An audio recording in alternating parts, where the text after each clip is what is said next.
दोस्तों, किंदम ऋषि के इस श्राप के बाद राजा पांडु ने वैरागी जीवन बिताने का निश्चय कर लिया था।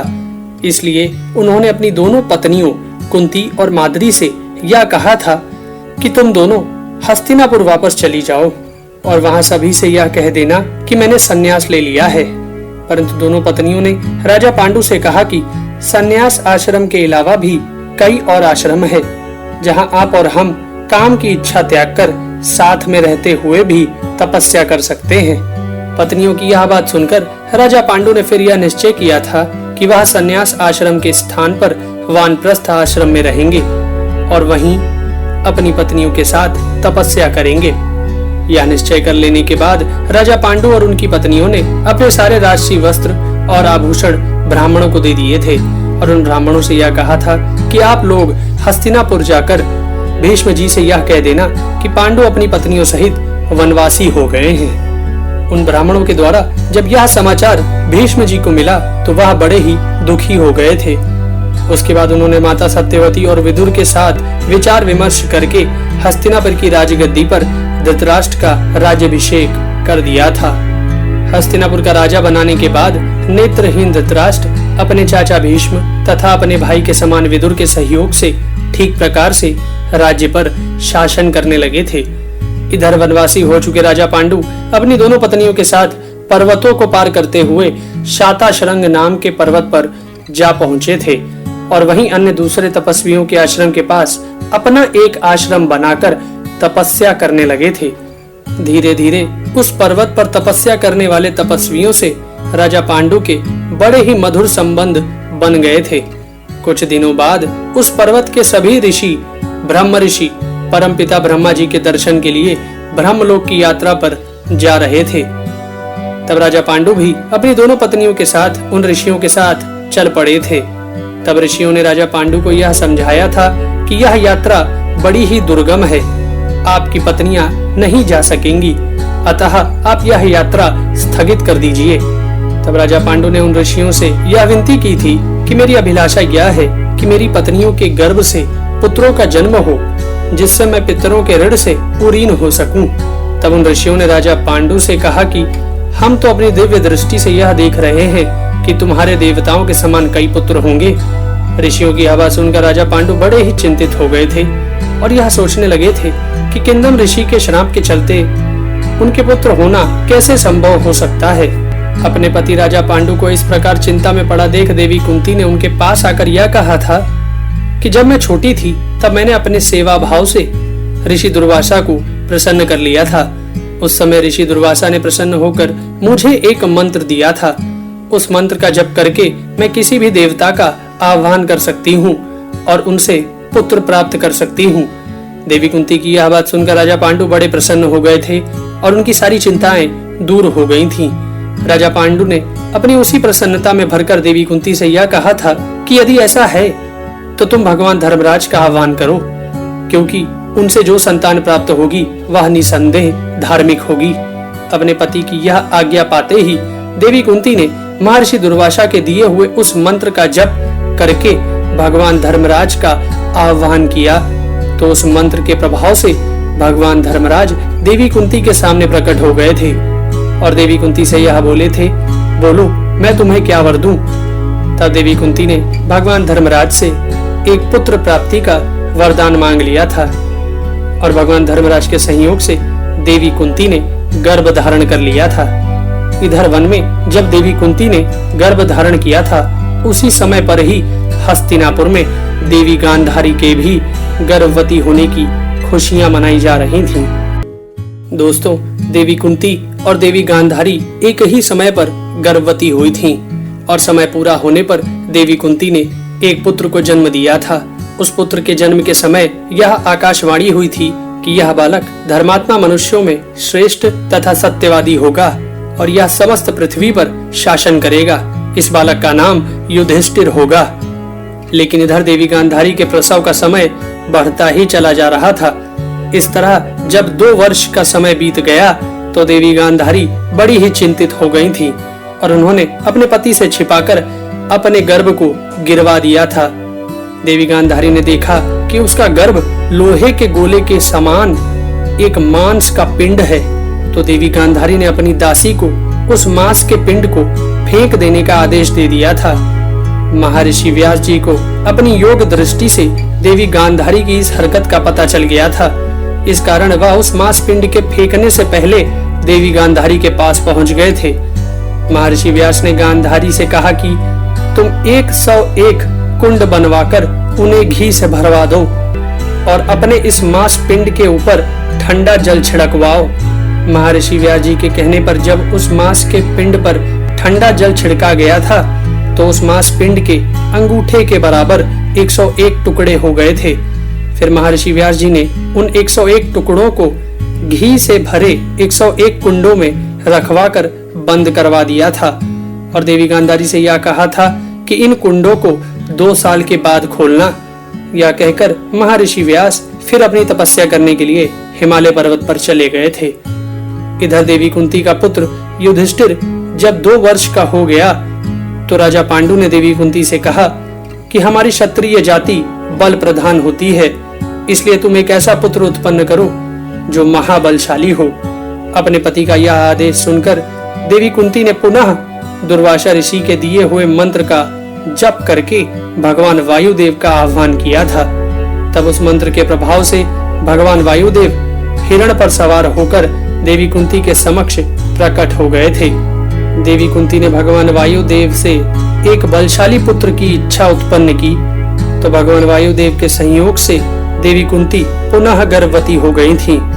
महर्षि व्यास जी के कहे अनुसार 2 साल पूरे होने के बाद जब गांधारी ने अपने उन 101 कुंडों को खोला तो उससे उनके 100 पुत्र और 1 पुत्री दुश्शला उत्पन्न हुई थी। जिस दिन इधर दुर्योधन उत्पन्न हुआ था उसी दिन देवी कुंती ने वन में महाबली भीम को जन्म दिया था। भीम के जन्म के समय भी यह आकाशवाणी हुई थी कि यह बालक बलवानों में शिरोमणि होगा। इसलिए भीम के जन्म से जहां वन में राजा पांडु, देवी कुंती और माद्री बहुत प्रसन्न हुए थे, वहीं दुर्योधन उत्पन्न होते ही गधे की तरह रेंकने लगा था। दुर्योधन की यह आवाज सुनकर गधे, गीदड़, गिद्ध और कौवे चिल्लाने लगे थे। इसके साथ ही और भी बहुत से अपशकुन देख राजा धृतराष्ट्र बहुत भयभीत हो गए थे और उन्होंने भीष्म, विदुर और ब्राह्मणों को बुलाकर इन अपशकुनों के बारे में पूछा था। तब धर्मज्ञ विदुर जी ने धृतराष्ट्र से यह कहा था कि तुम्हारे इस पुत्र के कारण तुम्हारे कुल का नाश हो जाएगा, इसलिए अब इस बालक को त्याग दीजिए। परंतु सभी के समझाने के बाद भी पुत्र मोह में पड़े धृतराष्ट्र ने दुर्योधन का त्याग नहीं किया था। बताते हैं जब गांधारी गर्भवती थी उस समय वह अपने पति धृतराष्ट्र की सेवा नहीं कर पाती थी। इस कारण धृतराष्ट्र की सेवा के लिए एक दासी जो वैश्य कन्या थी उसे नियुक्त किया गया था, परंतु वह दासी राजा धृतराष्ट्र से गर्भवती हो गई थी और उसने युयुत्सु नाम के एक पुत्र को जन्म दिया था जो बड़ा ही यशस्वी और पराक्रमी था। इस प्रकार महाराजा धृतराष्ट्र के 101 पुत्र और 1 पुत्री थी। तब उनकी कुल 102 संतानें हो गई थीं। राजा पांडु एक दिन अपनी पत्नी देवी कुंती के साथ अपने आश्रम की कुटिया के बाहर बैठे वार्तालाप कर रहे थे। उस समय शिशु भीमसेन देवी कुंती की गोद में सो रहा था कि तभी एक बाघ भागता हुआ उनके आश्रम के भीतर चला आया था। बाघ को देख देवी कुंती बहुत घबरा गई थी और उठकर भाग खड़ी हुई थी। तब उनकी गोद में सोया शिशु भीमसेन गोद से छिटककर एक चट्टान पर जा गिरा था। उस समय राजा पांडु यह देख बड़े ही आश्चर्य में पड़ गए थे कि शिशु भीमसेन को कुछ भी चोट नहीं आई है और शिशु भीमसेन का सर टकराने के कारण उस चट्टान के कई टुकड़े हो गए हैं। दोस्तों, महाबली भीमसेन जैसा पुत्र पाने के बाद राजा पांडु की लालसा और बढ़ गई थी। इस कारण उन्होंने देवी कुंती से अपनी इच्छा व्यक्त करते हुए यह कहा था कि मैं एक ऐसा पुत्र चाहता हूँ जो देवराज इंद्र की तरह पराक्रमी हो और सारे संसार में सबसे श्रेष्ठ हो। फिर ऐसे सर्वश्रेष्ठ पुत्र को प्राप्त करने के लिए राजा पांडु ने एक पैर पर खड़े होकर देवराज इंद्र को प्रसन्न करने के लिए बड़ी उग्र तपस्या आरंभ कर दी थी। राजा पांडु के उस उग्र तप से प्रसन्न होकर देवराज इंद्र ने उनके सामने प्रकट होकर उन्हें साक्षात दर्शन दिए थे और फिर राजा पांडु की इच्छा पूरी करते हुए यह वरदान भी दिया था कि मैं तुम्हें इस संसार का सर्वश्रेष्ठ पुत्र प्रदान करूंगा। देवराज इंद्र से यह वरदान प्राप्त करने के बाद राजा पांडु बड़े प्रसन्न होकर अपनी पत्नी कुंती के पास आए थे और उनसे यह कहा था कि तुम अब अपना वह मंत्र जप कर देवराज इंद्र का आह्वान करो, वह हमें इस संसार का सर्वश्रेष्ठ पुत्र प्रदान करेंगे। अपने पति का यह आदेश मिलने पर देवी कुंती ने महर्षि दुर्वासा द्वारा दिए हुए उस मंत्र का जप करते हुए देवराज इंद्र का आह्वान किया था। उस मंत्र के प्रभाव से देवराज इंद्र को देवी कुंती के सामने प्रकट होना पड़ा था और देवी कुंती की पुत्र की इच्छा को पूर्ण करना पड़ा था। इसलिए देवराज इंद्र के सहयोग से देवी कुंती एक बार फिर से गर्भवती हो गई थी। समय पूरा होने पर देवी कुंती ने एक बड़े ही तेजस्वी यशस्वी बालक अर्जुन को जन्म दिया था। बालक अर्जुन के जन्म के समय भी फिर से आकाशवाणी हुई थी और उसमें यह कहा गया था कि यह बालक भगवान शंकर के समान पराक्रमी तथा देवराज इंद्र के समान अपराजित होगा तथा स्वयं भगवान शंकर इस बालक के पराक्रम से प्रसन्न होकर इसे अपने दिव्य अस्त्र प्रदान करेंगे।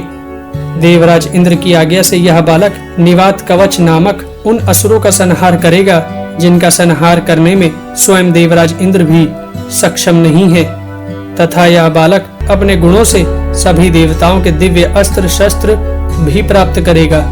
यह आकाशवाणी सुनकर सभी ऋषि महर्षि और देवता बड़े ही प्रसन्न हो गए थे। देवी कुंती अभी 3 पुत्रों की मां बन गई थी। यह देखकर राजा पांडु ने एक दिन देवी कुंती से कहा कि तुम अपने मंत्र के प्रभाव से माद्री के गर्भ से भी पुत्र उत्पन्न करवाकर पुण्य का कार्य करो। पति का यह आदेश सुनकर देवी कुंती ने महर्षि दुर्वासा जी के द्वारा दिए हुए उस मंत्र का जप करते हुए माद्री से कहा कि तुम किसी देवता का स्मरण करो। तब माद्री ने अपने मन में अश्विनी कुमारों का स्मरण किया था। उस मंत्र के प्रभाव से दोनों अश्विनी कुमार देवी माद्री के सामने प्रकट हो गए थे और उन दोनों अश्विनी कुमारों के सहयोग से देवी माद्री ने गर्भ धारण कर लिया था। समय आने पर देवी माद्री ने अपने गर्भ से 2 जुड़वा बच्चों नकुल और सहदेव को जन्म दिया था। राजा पांडु के इन 5 पुत्रों का बचपन ऋषियों और मुनियों के बीच में गुजर रहा था। कुछ समय बाद एक दिन बसंत ऋतु में राजा पांडु अपनी पत्नी माद्री के साथ एक सुंदर से उपवन में विचरण कर रहे थे।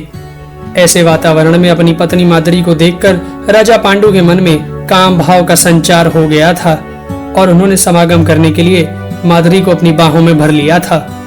देवी माद्री ने उस समय राजा पांडु को मना करने की बहुत कोशिश की थी तथा उन्हें ऋषि किंदम के श्राप के बारे में बताकर भयभीत भी किया था, परंतु काम में अंधे हो चुके राजा पांडु ने अपनी पत्नी माद्री की किसी भी बात पर ध्यान नहीं दिया था और देवी माद्री को बलपूर्वक पकड़कर उसके साथ मैथुन करने लगे थे। परंतु मैथुन करते ही ऋषि किंदम के श्राप के कारण राजा पांडु की चेतना नष्ट हो गई थी और वह मृत्यु को प्राप्त हो गए थे। राजा पांडु की मृत्यु के बाद देवी कुंती ने माद्री से यह कहा था कि तुम इन 5 बच्चों का ख्याल रखना क्योंकि मैं अपने पति के साथ सती होना चाहती हूँ। देवी कुंती की यह बात सुनकर देवी माद्री ने उनसे कहा था कि मेरे पति की आपसे अधिक मुझ में आसक्ति थी और मेरे ही कारण यह मृत्यु को प्राप्त हुए हैं, इसलिए आप मुझे अपने पति के साथ सती होने की आज्ञा दीजिए। देवी माद्री की यह बात सुनकर देवी कुंती ने माद्री को ही राजा पांडु के साथ सती होने की आज्ञा दे दी थी। तब देवी माद्री अपने पति के साथ सती होकर उनके साथ ही उनके लोक सिधार गई थी। दोस्तों, राजा पांडु के स्वर्गवासी हो जाने तथा देवी माद्री के सती हो जाने के बाद देवी कुंती वन में अकेली रह गई थीं। इसलिए उन्होंने वन में ही रहकर ही 5 पांडव पुत्रों का पालन पोषण करने का निश्चय कर लिया था। परंतु वह 5 पांडु पुत्र जो कि देवपुत्र थे, वह इस प्रकार एक वनवासी का जीवन जीने के लिए उत्पन्न नहीं हुए थे। इस कारण ही उस वन में तपस्या करने वाले ऋषियों ने यह सोचा कि राजा पांडु हमारी शरण में आकर तपस्या कर रहे थे, इसलिए इनकी अस्थियों, इनके पुत्रों और देवी कुंती को हस्तिनापुर पहुंचाना हमारा धर्म है। यह सोचकर सभी ऋषि 17वें दिन देवी कुंती और उनके पुत्रों के साथ राजा पांडु और देवी माद्री की अस्थियों को लेकर हस्तिनापुर चले आए थे। और उन सभी को देवी सत्यवती और भीष्म को सौंपकर अंतर्ध्यान हो गए थे।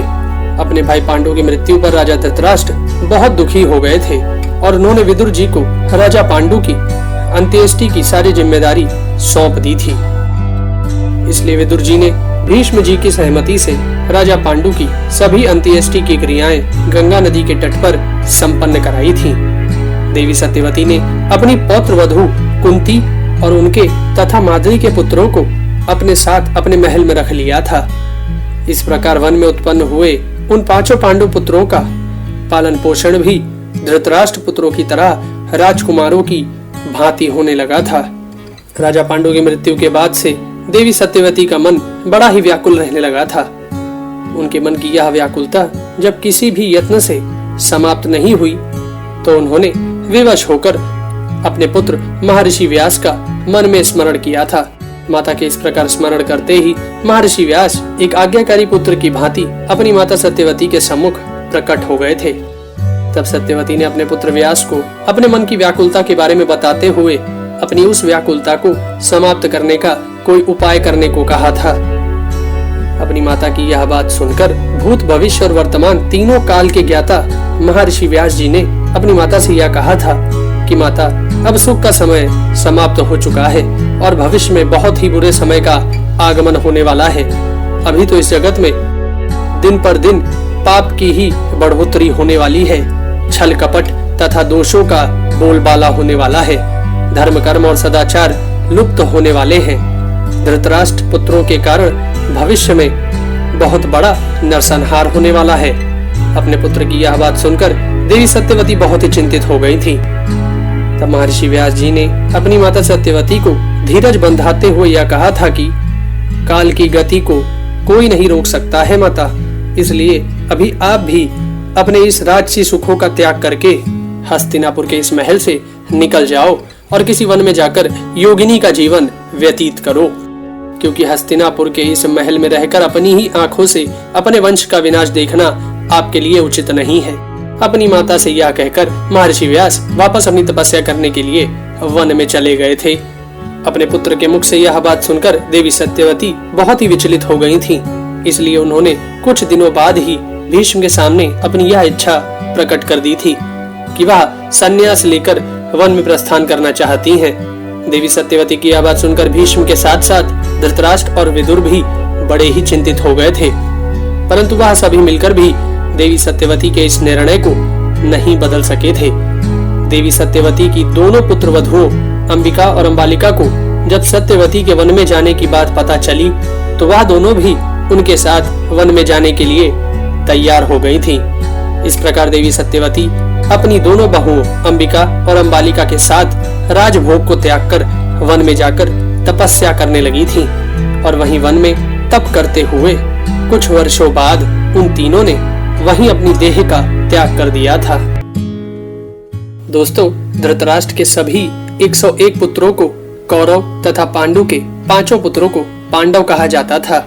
बचपन में यह कौरव और पांडव बालक एक साथ ही खेला कूदा करते थे।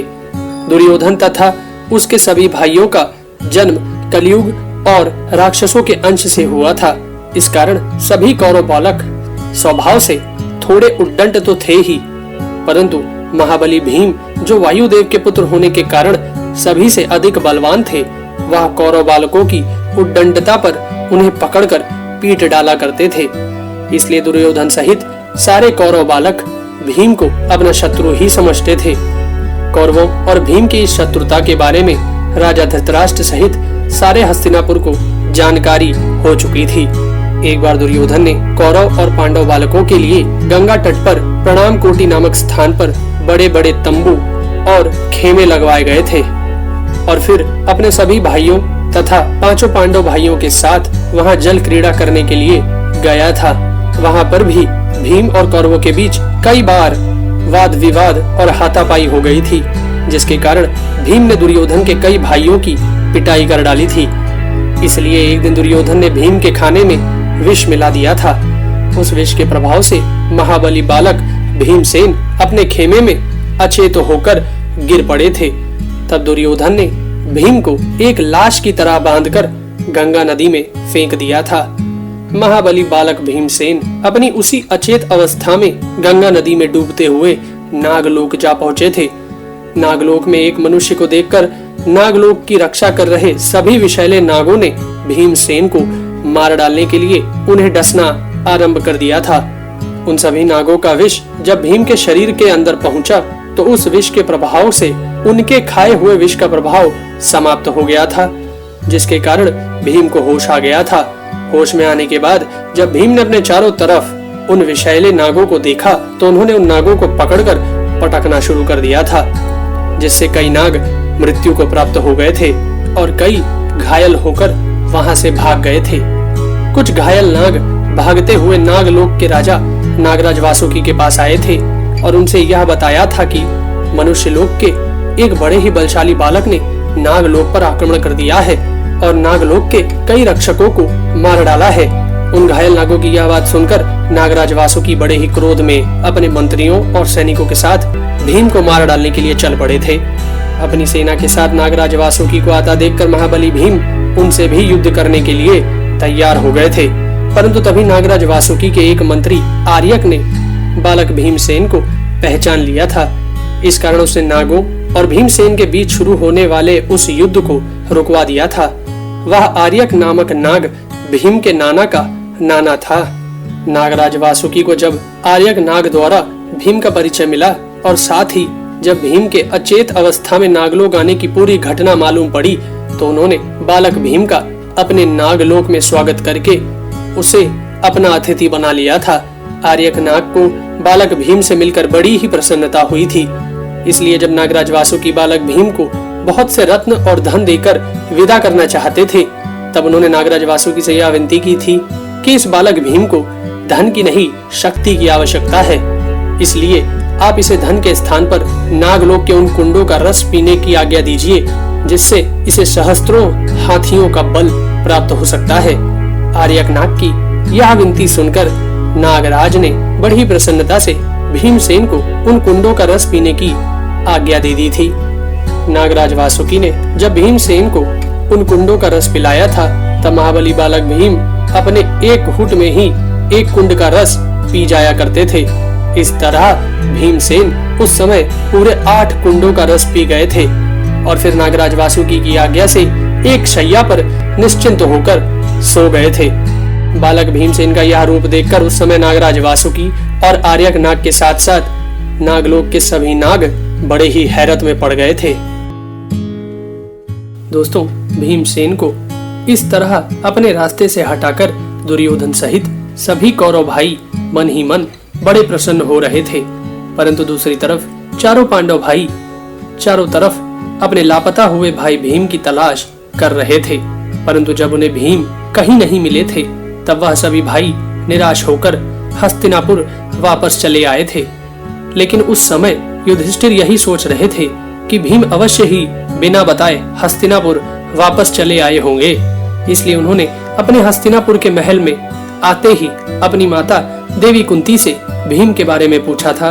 भीम के लापता हो जाने की खबर सुनकर देवी कुंती भी बहुत घबरा गई थी, इसलिए उन्होंने विदुर जी को बुलवाकर अपने पुत्र भीम को ढूंढने की विनती की थी और साथ ही यह शंका भी व्यक्त की थी कि कहीं दुर्योधन ने उनके पुत्र भीम को मरवा तो नहीं दिया है।